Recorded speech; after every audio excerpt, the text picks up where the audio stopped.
মানেই একদম গরম গরম ভাতের সঙ্গে খাসির মাংসের আলু দিয়ে ঝোল। কার না পছন্দ। কথা না বাড়িয়ে রেসিপিটা শুরু করা যাক। একদম এই পদ্ধতিতে করে দেখতে পারেন। নিয়ে নিয়েছি 600 গ্রাম মতন মাংস।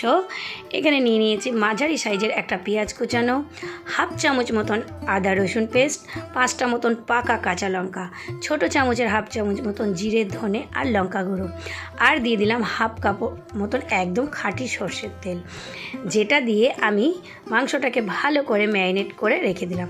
কোনো টক দই টমেটো কিচ্ছু দেওয়ার দরকার নেই, তবে কিন্তু সব মশলাই অল্প করে দিয়েছি, পরে আমি আরও একবার দেবো বলে।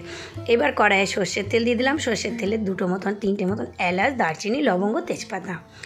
আরও এখানে দিয়ে দিলাম মাঝারি সাইজের 3টে মতন পেঁয়াজ কুচানো।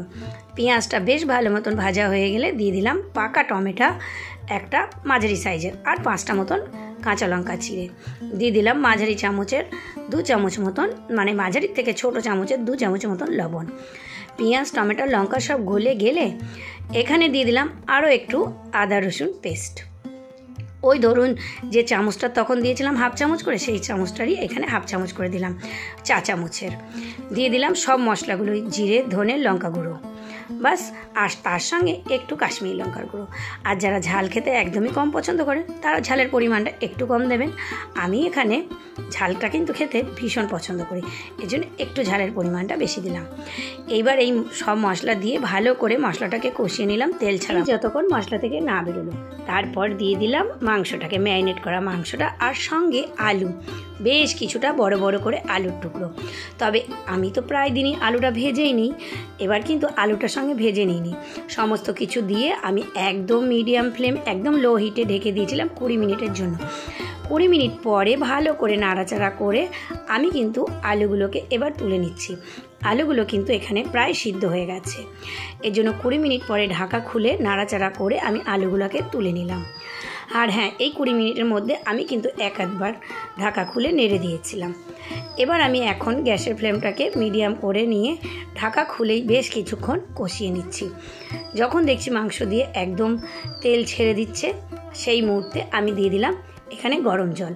তবে আমি কিন্তু এখানে গরম জলটাই অ্যাড করছি। গরম জল করলে কি হয়, মাংসর টেস্টটা আরও ভালো হয়। আর আমি এখানে জলটা দিয়েছি 3 কাপ মতন, একটা বড় সাইজের কাপে, কারণ যেহেতু আজকে আমি একটু বানাবো ঝোল একদম বাঙালি স্টাইলে। জলটা দিয়ে আমি ঢেকে দিয়েছিলাম মিনিমাম 15 থেকে 20 মিনিটের জন্য, একদম মিডিয়াম ফ্লেমে। আর এখানে কিন্তু মাংসগুলো একদম একদম সিদ্ধ হয়ে গেছে। দিয়ে দিলাম এবার আলুগুলো ঢাকা খুলে। আলু আর মাংস নাড়াচাড়া করে আবারও আমি একবার ঢেকে দেবো মিনিমাম 6 থেকে 7 মিনিটের জন্য।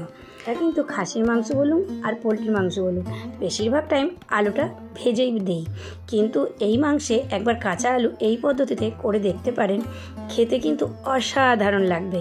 এই রকম আলু দিয়ে খাসির মাংসের ঝোল, এক থালা ভাত এক নিমেষেই শেষ হয়ে যাবে। একবার করে অবশ্যই দেখতে পারেন। তবে হ্যাঁ, নামাবার আগে গরম মশলা ছিটাতে কিন্তু ভুলবেন না।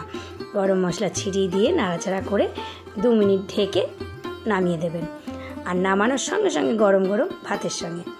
তো কেমন লাগলো ভিডিওটা অবশ্যই কিন্তু কমেন্টে জানাতে ভুলবেন না।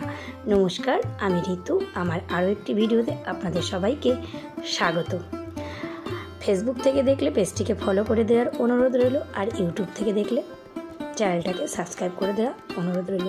ভালো থাকবেন, বাই বাই।